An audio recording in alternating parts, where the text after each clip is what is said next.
Fellas, don't drink that coffee. You'd never guess. There was a fish in the percolator. Showtime, everybody! He did it! The son of a bitch did it! I can't fucking believe it. I can't fucking believe it. Just gonna mark this one explicit before we get started. I'm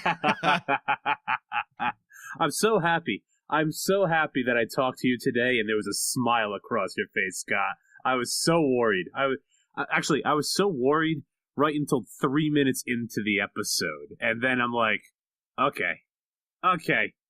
All concern is now poof. It's gonna be good. We're okay. We're all okay. At least the debut episode was good. We'll give it that. But let's not get too far ahead of ourselves. Fair enough. I'm good with that. Hey, what's up? I'm Scott Meany. I'm Matt Shorney. And you're listening to The Fish in the Percolator, which I can't friggin' believe we have a new episode of Twin Peaks that we're talking about. I guess 2 technically, but not really. Not really. Like they listed it as 2 episodes, but much like the very first episode of the show, it's a movie. It is a opening pilot movie to set the stage for the show. And goddamn, what a film. Like, that was 2 hours of pure Lynchian what the fuck, if I do say so myself. Before we get started, I guess feelings on the whole thing are probably more important than going line by line, because I can't imagine everybody who's listening to this hasn't already seen the episode. I really dug it. It felt way more... I think we were both expecting it to be Firewalk with Me, but I think it was way more Lost Highway than anything else. From 5 minutes in till the very end of it, I'm like, this is Lost Highway, but with a Twin Peaks flavor. It is very, very much Lost Highway. At first, I was kind of shocked just how much of a Lynch movie this was feeling like and how very, very little it felt like the original Twin Peaks. And yeah, like me and you both said last week, we were expecting Fire Walk With Me, the show. No, this isn't even that. This is full-blown Lynch in the 21st century, full blast, dream logic, crazy explanations, bizarre, weird time shit in a show. I really think that this is going to be an 18-hour straight David Lynch movie. He said as much, but man, I'm looking forward to this being kind of a weird culmination of his life's work. This is already looking like, ooh, this is going to be good. Like, I mean, you're not wrong. Like, that's what I was thinking too, very much when I was watching it. It's like, this feels like everything I've seen by Lynch wrapped into one glass cube. I've been looking at people online complain that it was just like, it felt like a big in-joke for fans of the show. I feel like if you just started watching at this point, you wouldn't have any idea what's going on. And you wouldn't, and I'm sorry, go fuck yourself. I don't know what else to tell you. That is very much the point. Like this isn't Twin Peaks, the revamp. They like really, really hard saying this is season 3. This is season 3. This is season 3. If you haven't seen the first 2 seasons, don't bother. In fact, go ahead and watch them. They're now on Showtime. They've been rerunning them like fucking crazy for the last year and a half. Yeah, like you got no one but time. You got no one but yourself to blame. It's been free on Netflix since Netflix first streamed. Yeah, it is. Man, I am. It's weird. I do kind of miss a lot of the. I know last episode I just said like I don't want it to be so wacky and off the cuff, but like it's almost no wacky. There isn't it. Like, name one joyful part in that entire fucking episode. I think it's when they discovered a fucking headless body. There was a mild joke involving a tiny dog and a large woman. That's literally it. That's like my only pet peeve in the whole fucking show, but we'll get into that a little bit later. God damn it, Lynch hates the Midwest, but whatever. I am a little shocked that it didn't do so much of the 50s throwback following around a main girl, but we're obviously following Coop around the whole time, so... Coop breaking noses again. God damn. All right, let's not get too far ahead of ourselves. How do you want to tackle this, Scotty? One more thing before anything. I want to do a special call out right now. Okay. For Catherine E. Coulson. Oh, I hope I've pronounced that name right, but the log lady. fucking champion. Oh, yeah. The fact that she did those scenes while she was clearly at death's door with cancer, man, but she just wanted to do it. You know, like through her life, she was so into Twin Peaks and she was so into this role. And she made damn sure she was here for the finish. And it's like, God, this is great. It was heartbreaking to watch her, though, man, because, yeah, she, you can tell she has stage 4 cancer because, again, this is not a knock. I mean this with the absolute utmost of respect.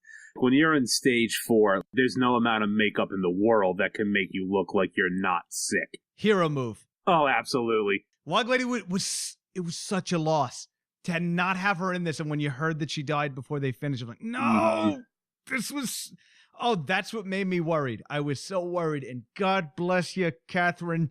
You fucking saved us all. Most importantly, this episode would not have worked without her. No. Because she's always been the conduit. She's the wacky lady in the woods that everybody kind of laughs, except for Hawk, because Hawk knows what's up.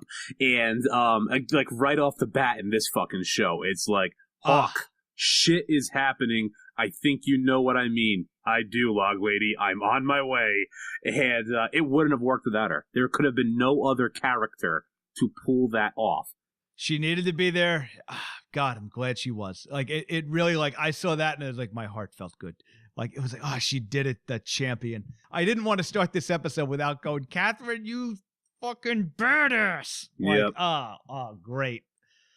So happy with her. Now it's going to be sad when she suddenly disappears halfway through this season. You know what? She gave a tip. She can kind of, and she sort of said goodnight. I mean, she made another phone call later, but like she kind of bowed out.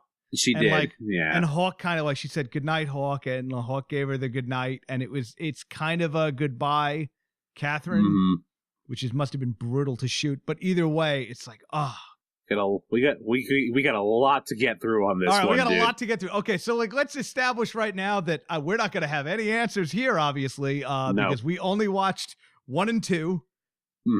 The whole thing was a complete mind fuck. Yeah. They introduced like 8 billion characters. And had a real hard time trying to figure out who the old ones were because they've all aged 27 years. And some of them don't look like they used to, except for fucking James. God damn. No, you know what? Lucy, man. Lucy and Andy look like they've aged the best out of the entire fucking cast. Lucy looks great, and I feel like Lucy was in a commercial a few years ago where I was like, oh, Lucy got old. And now it's like, holy shit, Lucy looks great. Andy kind of looks like he's got a pillow under his shirt. He might actually. I hope that's might. not really his body mass because it's very disproportionate to the size of his head. Oh, man. Sheriff Truman did not return, which yet. is unfortunate. No, he's not going to return. He openly said that he's not coming back. He retired from acting because now we went radio silent on all the advertising and everything last week. But I went and did some looking up. Sheriff Truman's not coming back. He will be sort of replaced in a weird way where it's kind of recast, but not. You'll see. The actor will not be back, but they're doing something. They're without spoiling it because again, like the first 4 episodes have leaked out, I guess, at this point. And I heard some things too. It's like they're very much they're very much beer festing it. And if you get that reference, then you'll know what's up for episode 3 and 4. I absolutely do not. Okay, well, there you go. Scotty hates Canadian film. You heard it here first, folks. I suppose so. I just didn't see Beer Fest. I apologize. I didn't know it would be important for Twin Peaks. You never know. I guess let's start off where it starts off. It goes back to the original flashbacks. Coop is still trapped in the Black Lodge. He's speaking with the giant. We get to see Laura Palmer. We get to see old episodes from the old show. And we get new cryptic mysteries. A little too number-based this time. This is going to be some weird math involved, you know. It is, the giant is now speaking backwards, which he has never done before. But, to be fair, we've never seen the giant actually in the lounge before, or the lodge, or whatever the hell they call it. So I don't know if that's important or relevant, but he is speaking backwards now. And he plays a record for Coop. which sounds like a bunch of horrible scratching and says something to the line of, "It's in our house now." And Coop asks inquisitively, "It is?" And I have theories about what that's going to mean based upon the later end of this episode, and we'll get to that as we go down the list. Then he also said, "Remember 430. Could be a date, could be a time, could be an address. Who knows? Mm-hmm. Richard and Linda, 2 birds with 1 stone. Those names don't sound familiar to me. Is that a reference to any of the characters that you could come up with? I mean, I don't think so. I'm pretty sure there was a Richard on the show, but I don't think it's that. Remember, there's a Mike and Bobby and Mike and Bob. There's several Mikes and Bobbies, but there was a Richard Tremaine, but I don't remember Linda. Wouldn't it be great if Dick Tremaine is the key to everything? Oh, God, dude. What if he was really the bad guy all along? Little Nicky has since renamed himself Linda. I was just like, holy shit. What if Little Nicky really was Satan? My God. Oh, my God. Oh, Dr. Jacoby's there. He's accepting some packages. See it. Dr. Jacoby's got his glasses on still. I have no idea how that man's not blind yet, because I don't know if you're up on your ocular health, but it's not great to wear 3D glasses recreationally. Daily. Recreationally is the wrong way to describe it. I don't know. All the friggin' time. Constantly. Were they his 3D glasses or were they just sunglasses? I couldn't tell. No, they were his 3D glasses. Which he was wearing underneath welding goggles. Like that dude should have no eyesight left at all. You know who might do more drugs than Dr. Jacoby? Oh? Who's that? Jerry motherfucking Horn. Legally. It is now his career, apparently. Gone full-blown hippie hipster. I don't know that he's doing them legally. He says very much that his new hydroponic growth and edible business is giving the Horn family triple the income that they're making from the hotel. Well, then I apologize. I am a fool. But his hydroponic marijuana crop is very much legal in the state where this is happening, and he is ranking in the green, both literally and metaphorically. Bless him. I don't like Ben and Jerry being almost kind of quietly at odds over Ashley Judd even. I know, but the way it ended was perfect. Because Ben is in his office, a skunk has made his way into the hotel, and some people from New York, which I bet is important in a later episode, are complaining. He's talking about refunding them 2 days. And then Jerry Horn comes rambling in with his new confection that he's made, some marijuana, some type of cake, I don't know. Banana bread. Yeah, but he is completely dressed like somebody who'd be on the cover of an actual Ben and Jerry's ice cream. And then, there's a back and forth between Ben and Jerry about how Ben doesn't really approve of Jerry's new business, but he's glad that he left the hotel business. Jerry replies with a, "Hey, nice secretary. Have you fucked her yet?" comment. Ben acts appalled and says, "How dare you? It's about respect. Not that it ever stopped you before. Suck it to me, suck it to me, suck it to me," which is probably the best dialogue I've ever seen the Horn brothers have. Yeah, by the way, I guess Ben's not dead. Yep. Like how they're just going to roll past that. Yeah, Ben's fine. All right, good. I hope the doc's in the show. Just fantastic men. Nothing, not a bad thing anyone could say about either one of them. Kind gentlemen. I'm with you where I'm a little nervous. It's like, oh God, do the brothers Horn hate each other now? Like, is there bad blood between them? I just thought of something. It could be, remember the old men who were both really into the woman with the magic sex powers? Yeah, the mayor and his brother, yeah. I wonder if Ashley Judd ends up being something that separates Ben and Jerry Horn. I don't care for it, but could see. Well, see. We got quite a few episodes to go, and they need to do something in their old age to make them relevant again. So Bob's out and about. Without getting into him yet, he's out and about in Coop's body, doing his thing, being much more badass than he ever fucking was in anybody else's body so far. Well, he's got that fine FBI man's body. He can take fools out, and he does. Opening scene. He's wandering around driving a Mercedes dressed like Tommy Wiseau. I wonder if that was by design. I really don't know. I mean, he looks ridiculous, and it feels he's the only person in this show that kind of looks ridiculous. Mm-hmm. I mean, I get what they're going for. They have Kyle MacLachlan dressing like the actor who played Bob. So, you know, it's the greaser jacket, the long hair. Like they're trying to make you they're trying to hit you over the head with the parallel, because he doesn't get called Bob until the second act of this opening 2-episode pilot thing. So they're trying to hit you over the head, like, no, that's McLaughlin, but that ain't Coop. You know, like, remember, Bob took Coop at the end of season 1, 2. I also gotta say, just thinking about how much we've been cursing already this episode, I like, there was a thing about Fire Walk with Me where I thought the cursing was weird. Mm-hmm.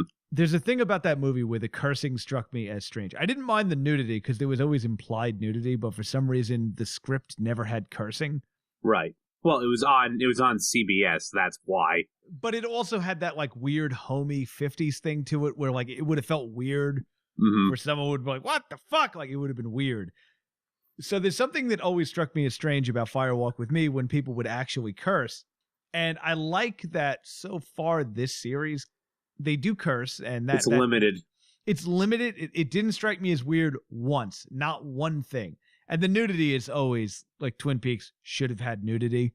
It's one of those shows where would have if it was allowed circa 1990. Yeah, of course. Yeah. I mean, I get what you like. Here's the thing: like, there is cursing, and but it's by a very select few characters. It doesn't take away from it, because like when you get into the scene with to jump ahead a little bit with the small town cops and the murder mystery, it's still, oh boy, or great googly moogly or something. Like, it's still that like down to earth, you know, can't curse on the job, so I have to come up with something dumb sounding to express my anxiety type of charm to it. No, I know what you mean. You're right, though. Let's jump ahead to that murder mystery, because I feel like that's going to be a central thing. I sort of feel like we're looking at a new Teresa Banks type murder. Right now, potentially, Matthew Lillard is playing perhaps the new Leland Palmer. Who knows? I don't think so, to be perfectly honest. I don't think so either, but there's reasons to think possibly. Could be. He's playing a guy named Bill who's a high school principal, and he's accused of murdering a librarian named Ruth Davenport. And some other guy that nobody knows who he is yet. His wife is cheating on him with his lawyer. They perhaps set him up for the crime, but it's also heavily implied that he's possessed by someone, possibly Bob. Who the hell knows? Because when he's accused of this murder, he's brought into a jail cell, and they quickly pan away to other cells, and there's a person all in black. All you can see is their face, and they disappear, and they kind of looked a little bit like Killer Bob. So I don't know. It could go. It's going all over the place. It's really interesting. The way they revealed the murder was like the only thing that I would say is a nice throwback to quaint Twin Peaks in a strange way. Which is the most ghastly thing in the whole show. I like it, though. Me too. I do as well. But it is the most ghastly because, I mean, like, to answer it, like, the body, like, somebody has killed at least 2 people, a man and a woman, and has left the head and the body of the head of the woman and the body of some man who is yet to be identified in a bed like they are one person, like combining the two. In a very creepy, morbid, and apparently smelly way by that lady and her chihuahua, which was just the worst acting I've seen in a good long while. Oh, see, that didn't bother me at all because it felt like Twin Peaks. Yeah, it doesn't bother me because it's by design. Lynch hates Midwestern people, and that's why when you get that inbred bald hick just swearing at the cops for no reason and then disappears for the rest of the fucking show. Yeah, that guy could be someone important. I'm not. He might be, but like we don't know yet. Like he's the one. Like he gives it to. Like yeah, that's the thing. Hank, that guy's name is. So we'll keep hanging on to that. But hey, another Hank. we shall see. He's up to shenanigans. Like he freaks out when he sees the cops, and he immediately calls someone to see if he's the one who sent the cops to where he works, and is really, really angry. So yeah, like we'll see what happens with him, if anything. So. I don't know who's going to be important. The 2 detectives that are working on this murder are Detective Dave Mackley and Detective Don Harrison. And who's the lady, the forensic officer that's She's going to be big, too. I'm trying to remember her name right now. There are too many friggin' people, but yeah, she looks like she's going to be a regular as well. It's only been one episode, people. We don't know everybody's names yet. We apologize. Will get there. I promise. We're going to study this shit like crazy, but we are recording this right after seeing it. Mm-hmm. So I think so. But I think forensics lady is going to be a big deal. She seems like someone that's going to be someone important. Mm-hmm. So I don't know. But of course I remembered Hank, so... That's an easy name to remember. It really is. Hank. And to be fair, Hank's performance stood out a lot more than hers. Yeah, but she had more scenes. I should have remembered. I know, but anyway, moving on. So after the interrogation, when the principal is allowed to see his wife, they get into a big fight about who's fucking who, and it's almost implied, in fact, I'd say it's kind of heavy-handedly implied, that the wife set him up for these murders. Yeah. And then it pans over and you see this, like, hobo-looking guy dressed all in black, and I couldn't make out the face. Was the face, like, distinguished? Like, was it specifically somebody? Okay. It was specific. I think it was supposed to look Bob-like, but I could be very wrong, and they could be doing more, because as you know from Firewalk with Me, they always add more people to the Black Lodge, so who knows? But I have to assume, since Frank Silva's dead, that implication was that was Bob. I don't know. It very well could have been Bob, but here's the thing. The very next scene is Coop inside the wife's house. And he's standing silhouetted, and until we learn otherwise, it is Bob inside Coop, and he tells her, "You did good. All your mannerisms were perfectly human." And then he pulls out a gun and says, "This is the lawyer's gun." Yeah. And shoots her right in the fucking face. And if you watch it, the camera kind of does this weird little digitized skip when the bullet hits her eye. And now, bullet wound to the left eye is the same exact wound that the head left in the cadaver's room, like, clearly killed her. Like, similar gunshots.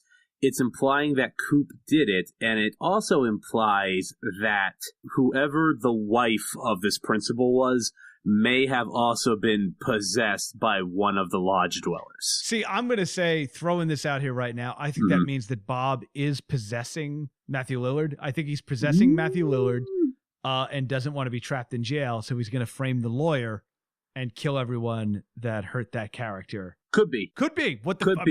Who the hell knows? But the thing that makes me think differently was the flickering of the camera. Like, there is a weird thing that happens. Go back and watch. It's very brief and very subtle, but for a split second, it's almost like a light of some sort leaves the head of her right as she's getting shot.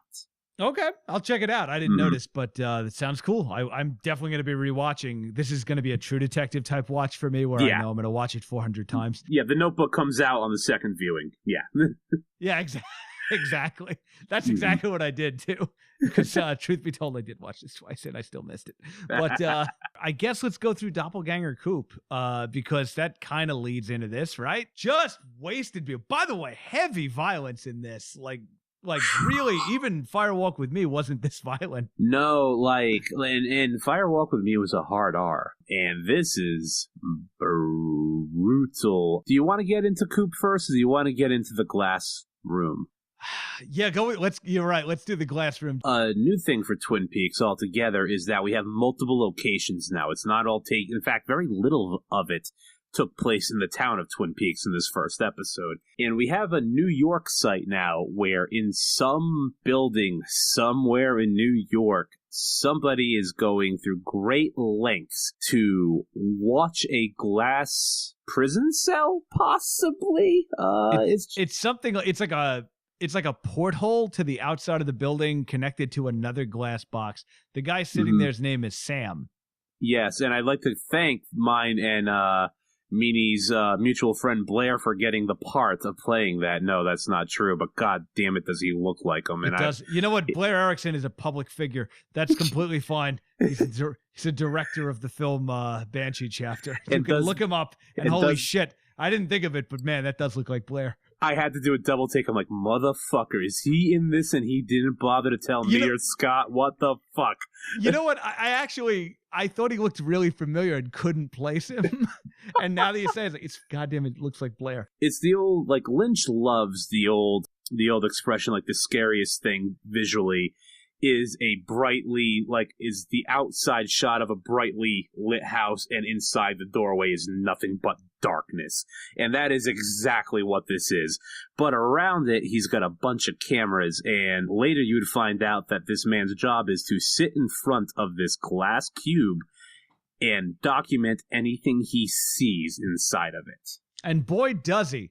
So I guess let's go through that real fast. So he's got this woman that he works with or something. I'm not really sure what the deal is with her, but she's obviously super into Sam. I believe the idea, because he mentions campus, that they're both college students. They've met each other at some university, and this is his job while he is in school. And so that's how they are acquainted with each other.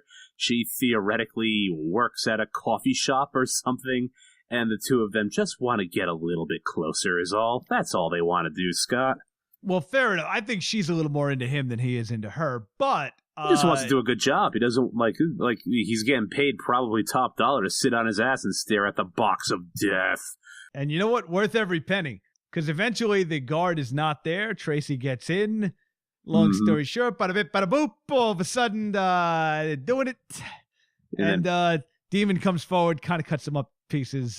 Box full of darkness. Like, the box goes completely jet black. The blackness that was inside the tube looks like it engulfs the entirety of the inside of the box, and it breaks free, and in a pattern that could be described like a bird flapping its wings, maybe even an owl kind of shaped, engulfs the two lovebirds and seemingly kills them. There's blood everywhere. Who knows if they're alive or dead? Let's take a quick trip to Vegas. Okay. Right? I mean, I don't know what the hell else to do. Like, we'll cover this one quick because I don't think it gets nothing covered comes of anywhere it else. yet. Yeah, nothing comes of it yet. For right now, we meet Lynch regular Patrick Fischler playing a character named Duncan Todd. You may remember this guy from the big crazy scene from Mulholland Drive. If you remember a big crazy scene in Mulholland Drive, you're remembering this scene and that guy. I remember pissing my pants right now. Yes. So it's that dude. And no idea what's going on there yet. He just works for someone that he's afraid to work for. And that's it. Oh, God, what if they do the same scene again? Except this time it's just in, like, an office building, and he pops out from underneath a desk. It could be, it could be Bob this time, but, like, you know what? It fucking could turn out being Ben Horn. I think it's Ben Horn, and the money that he gives to his assistant says, tell her she has the job. I'm willing to put money that is Audrey. Could be. Hey, what the hell do I know? I think the Horns are striking out in the hotel business, and where better to strike than Vegas? Tons of hotels. I think Ben's back to his old tricks. I like that. You were definitely right. One of your predictions came absolutely true, but I'm going to wait on that. That Hawk is the fucking man. Yeah, I know. I don't know that was so much a prediction as much as a statement of fact. I was going to say third Renault brother.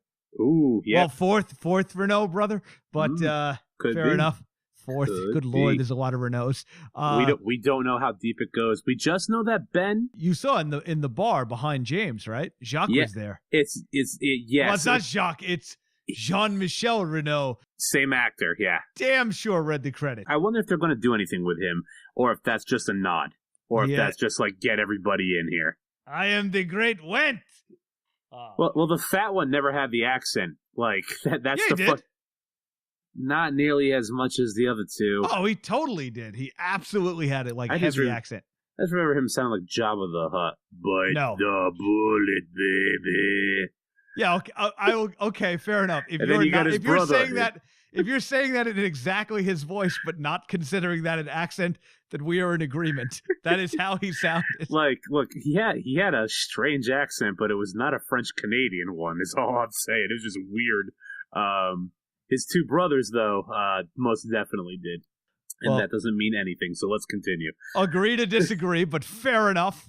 Before we get back to Coop in the actual waiting room of the lodge, we got some back and forth between the log lady and Hawk. The log lady has heard something she's got a message for Hawk from her log. I apologize to Hawk for skipping over Hawk entirely because I did the log lady so early. Deputy Director Hawk, basically calling all the shots now, which, of course, that was how this was going to play out. If it played out any other way, I would have shut off the fucking show and walked away. But, nope, Hawk's in charge, man. Hawk is calling the shot. I expect the show to be done in 2 episodes now, because Hawk will get to the bottom of it. I got it. I found Coop. He's a demon. You know, our prediction about him finding the arm and dragging it out almost came true. It might happen in the next episode. He's going to come back and have like a fucking tree branch behind him in the office. What happened? It's not important. It's just a Charlie Brown Christmas tree fucking hanged up like over his fucking mantle. What's with that one? Don't ask. Before we get into any of that, the log, via the log lady, tells Hawk that he's missing something, and it's involving Agent Cooper. And through this, we learn, through Andy and Lucy, that Agent Cooper has been missing for 25 years. He's been gone. That leads to Hawk taking a walk through the woods, because Hawk knows where the entrance to the lodge is. He knows. He walks right out there. Hawk doesn't make it in yet. Hawk is looking at the trees, and much like the last episode of Season 2, the trees are starting to take on a reddish color, and time and space seem to be getting a little bit diluted. Inside the lodge is the disembodied spirit of Agent Cooper. That's probably the best way to describe what you're seeing. Basically, it's real Cooper. Yep. Yeah, real Cooper. The man outside of his body, and he is visited by Laura Palmer, again, who is still talking backwards speak and walking in a really well done and creepy looking kind of sideways walk. The entire scene is really well done and kind of a lot scarier than anything they've shown in the lodge up until this point. I disagree with that because Laura Palmer was terrifying in the last episode. But yes, I hear you. I'm not arguing that it wasn't creepy as all hell. I am going to say, holy shit, Sherilyn Fenn was terrifying in the original finale. She's really good at screaming. She's excellent at screaming. Like, we wasted that woman. Everything Jamie Lee Curtis gets credit for, she's better at. We had a replacement Jamie Lee Curtis by 89 that we could have just rolled into those movies. Shame. But anyway, she explains to Coop it's now okay for him to leave. Then she whispers something into his ear. Again, more secrets. Apparently, the lodge didn't like that because the curtains turn into they kind of very much look like fire, and she gets kind of whisked away in the curtains and disappears. Yep. The curtains then start to take on a bit of motion, like somebody turned on a fan, and then they blow away to reveal the pale horse again because, biblical. I like to do biblical things. On a pale horse he rides his death, and that's the only symbolism I'm gonna use in this show. I always think your assertions on David Lynch are grossly unfair, but fine, go on. Because there's just a fucking... It's the only one that was easily knowable by a layman, but fair enough. There's nothing scary about that horse. Everything doesn't need to be scary, It should be when you're literally in the demon world. Like, if it's gonna be symbolic here, it should be... I wouldn't say obvious, but it should at least be cool.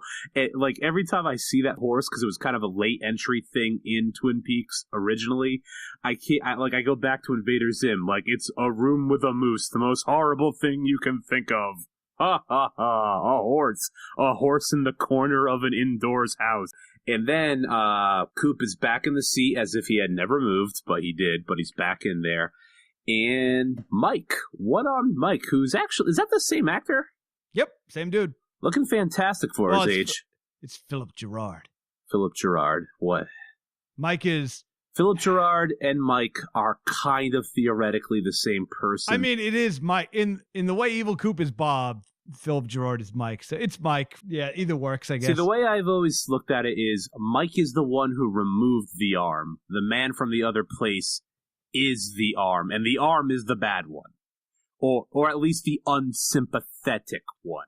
But a lot of the lost souls that are trapped in the Black Lodge are still themselves. Like Leland is still himself. Laura Palmer is perhaps still herself. So I don't know if it is Philip or it's Mike, but I think either one works because they're probably still together. Then again, no, they're probably not because he's talking backwards too. Anyway, he's talking to Philip Gerard, and Philip takes him to another part of the room where we get to see the evolution of the arm. Meanie, why don't I let you go ahead and take this? What has the man from another place become? Well, the man from another place has become someone spiteful that didn't want to be a part of the Showtime revival and demanded more money, so they replaced him with a fucking tree. A really shitty tree, mind you. A tree with a fucking flesh dodgeball stuffed on it. And he says it's time to go, basically, reminds Cooper about his doppelganger and says he's going to replace him, and then says 253 time and time again. Mm-hmm. And then Coop goes to leave and rejoin Killer Bob, who's out in the real world. Before any of that happens, Coop asks, when can I leave? Because remember, the man from another place seemingly has been sympathetic to Cooper. Everyone in the lodge has been seemingly sympathetic to Cooper except Bob. And the evolution of the arm, or as we're going to call him, Flesh Tree now, or Nad Tree, depending on which one you think is funnier. Bob has to come in. You need your doppelganger in before you can leave, because there can only be one Cooper out there, basically. And if you want out, he's got to come in. Which now sets the whole precedent of what I think this whole story is about, is the residents of the lodge. It's gathering time. Yes, I'm referencing gargoyles. Fuck you. I don't think anyone knew that, but all right, fair enough. Somebody out there did. Other things are called gathering time. That's pretty common. Yes, a card game, but you know what? You're equally as nerdy if you know that too. Anyway, God damn it! I don't think everyone thought it was Magic the Gathering either. Jesus Christ! Shut up and let me have it. Fucking nerds. We're doing a show on Twin Peaks, dude. We are the king of nerds. Fair point. But basically, it's there's a call back. Bob is demanded his presence back in the lodge. And as we find out with the next scene, with a really, really kind of dark and brutal murder scene of a young woman coming up next, Bob don't want to go back. We've been established that there is a certain time that is coming, which is literally the next day. 25 years, yeah. Yeah, that Bob has to return to the lodge for whatever reason. Now, before we get into that, should we talk about the two people that Bob picks up at the beginning of the episode? Sure. Because this is the part that I'm really confused and still scratching my head. Well, Bob's doing crimes. Lots of them, apparently. Like Bob's doing crime all over the place. He meets up. He goes to a place called Beulah's house, which looks very similar. I have to check back, but like this is kind of what I thought he meant with "it is in our house now." If you remember back in Firewalk with Me, there was that lodge where everybody was sitting at the table eating creamed corn. Right. That looks a lot like Beulah's place. I don't know if it's the same place. That could be it, because then he's walking into that house. Not sure. He meets a guy that he beats the shit out of the guard out front, walks in, talks to a guy named Otis, who looks like a cross between the old man waiter and Lyle from Akewood. Just...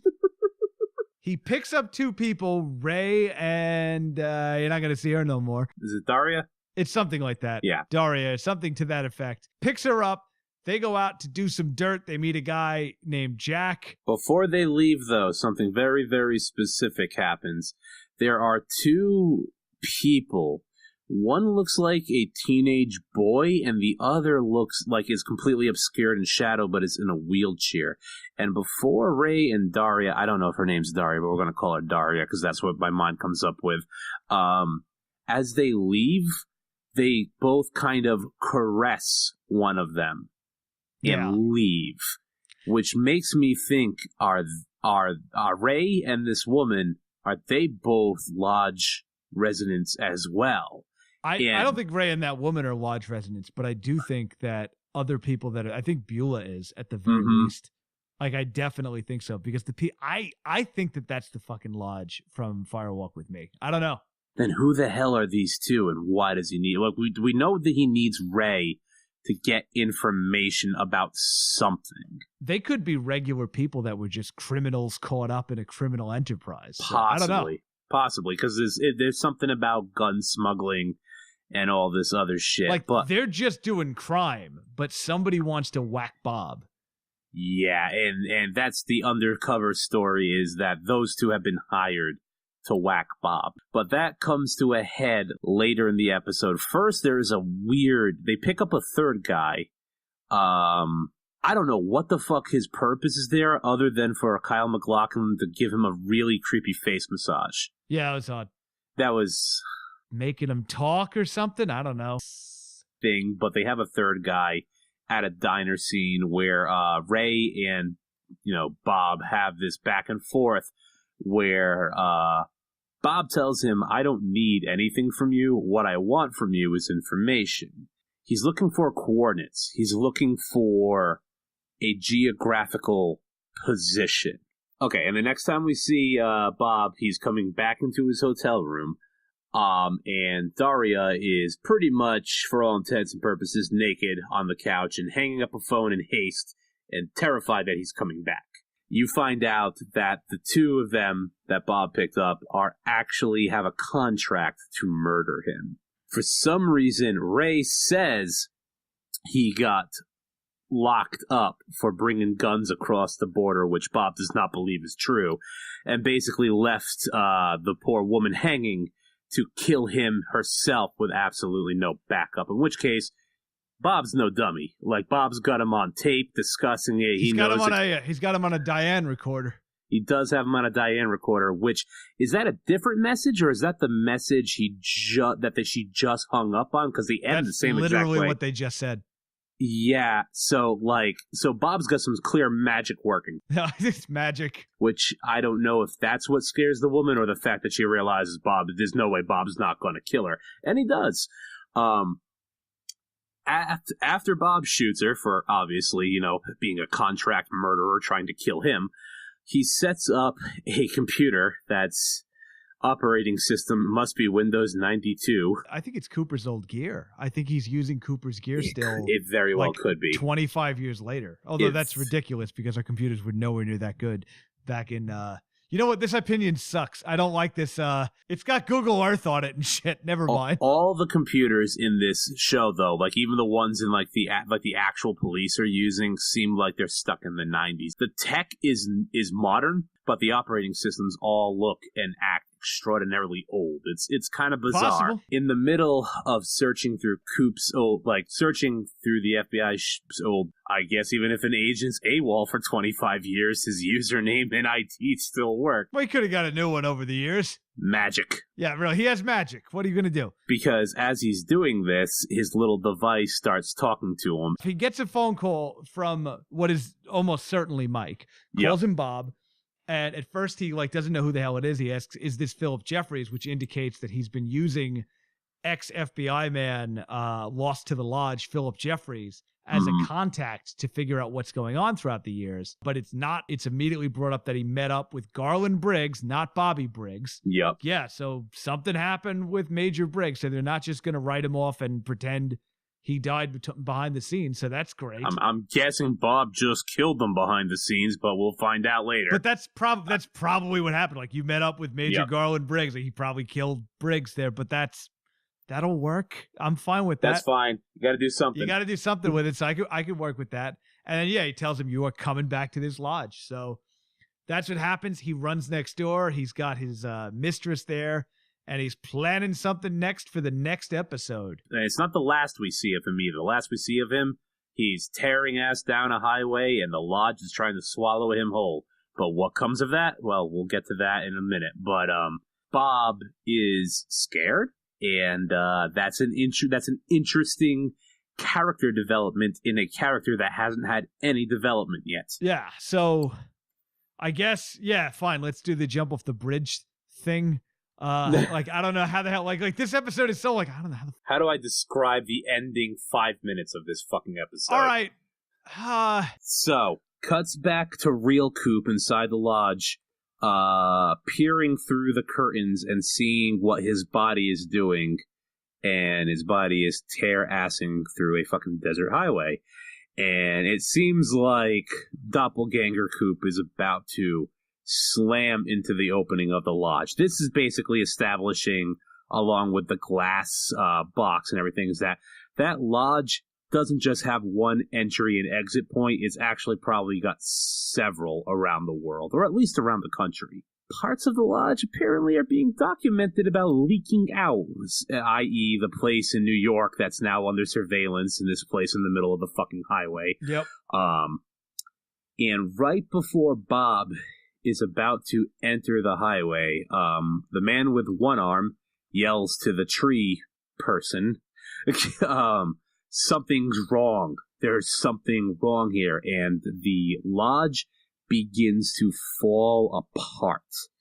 Everything begins to get jumbled up. The floor is shifting. The curtains are being tasseled, and it looks like the car with the doppelganger Coop collides with the entrance. The real Coop, I think it's the real Coop, is seen floating out into New York, where his body kind of seeps into the darkness of an alley and spits him out inside the glass box just before the two loverbirds come back in and observe the box. So this is theoretically, at least the way I saw it, this all happened in the few moments where they took outside of the room, so they didn't witness this.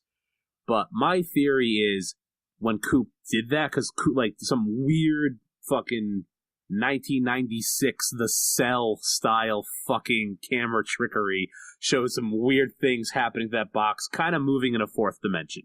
Like it's moving. Yeah, it's weird. In an impossible direction is the best way I can describe it. See it and you'll understand what I mean. And then Coop is sucked back in. Like there's been little pieces of the lodge that have seeped out into the real world throughout recorded history. That's how Hawk's tribe knew about the lodge in the first place. Mm-hmm. I think what happened is when Bob ran back into the lodge, he broke it open.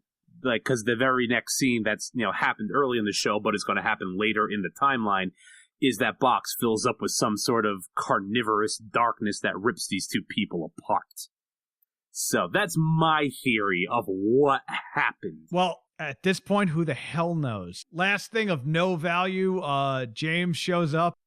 With a British guy at that bar that's still open. Bang Bang Bar. I think you mean the town court. Regardless, they're at the Bang Bang Bar, and in addition to that, the Chromatics are playing, so they've upgraded from cabaret to, modern band. Hipster yodeling, I guess. I don't know what the fuck that was. It's still just as fucking monotoned and boring as the original. Well, the Chromatics are a real band, so, yeah, you saw Drive, right? I did see Drive. Tick of the Clock, the song that he's doing during the getaway in the beginning of the movie, that's a Chromatic song. I don't like them no matter what film they're in, so whatever. All right. I was merely illustrating that they were not just some woman singing cabaret now. It was an actual band playing. I totally understand, but it's still very, very boring, and it's still very, very funny. Because it's trying to be a biker bar? This is closer to a biker bar now. And, now it just looks like the town bar. But it's still full of fucking soccer moms. And it's still got, the worst, not the worst, but, the most bizarre type of music on the stage of a bar like that. Why the hell would they be performing Well, it always there? had everybody went there. It just so happened that there were times where in the middle of the bar, they had, 1,000 seats set up with all the bikers front and center. It was always the town's only bar. Oh, God. But anyway, James comes in. Apparently, James has a British friend now. Sure. He went on adventures. James has got a military haircut, which maybe means that James enlisted after he left. No, he's got a mohawk kind of thing. No, he's got a high and tight. He's just gray around the area where it makes it look like he's got a mohawk. Fair enough. We'll see.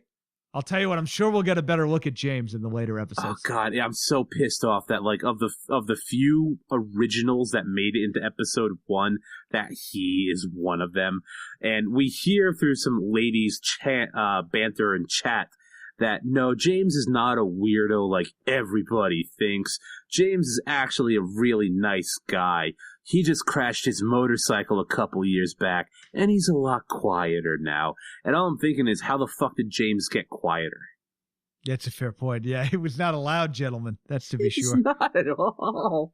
Like, I mean, maybe his acting got better. I don't know. We only see him briefly in this, but he still has the same idiot expression on his fucking face in that scene. So I don't know. Well, we'll see what's up. Him and another guy kind of make eyes at Shelley, so who knows what's going to happen there.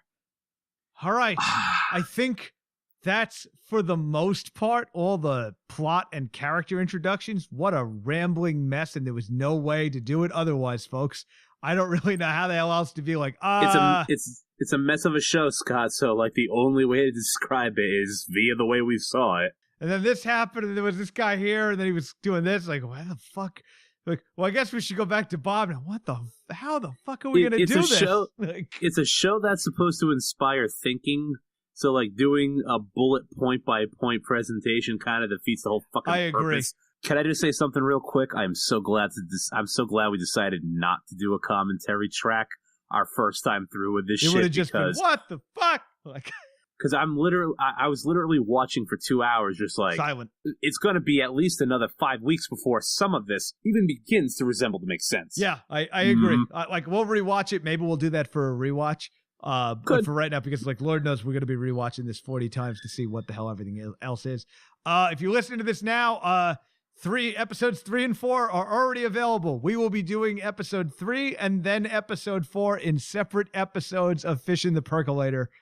You saw how fucking brutal it was describing 1 2-hour episode. Imagine if we tried to take on 4. Like, I don't know. This happened. Then Coop's got long hair. He looks like Tommy Wiseau. He's at this place. Then he's here. Girl's dead. He shot the other girl. You know, you got to watch out for that. It still has the biggest body count of anybody in the show. Sure does. Powerful man. And he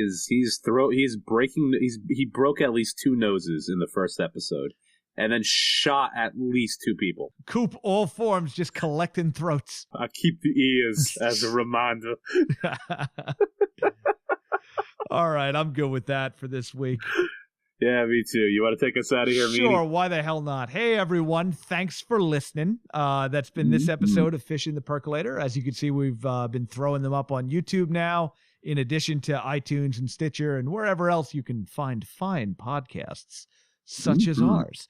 So I've been Scott Meany. You can find me at Twitter @PureFiller or at purefiller.com. I've been Matt Shorney, and you can find me at Handsome Tony. The O in Tony is a 0 because somebody stole it from me. I was told I had to make my name something simpler. Fair enough. That's another one in the can, folks.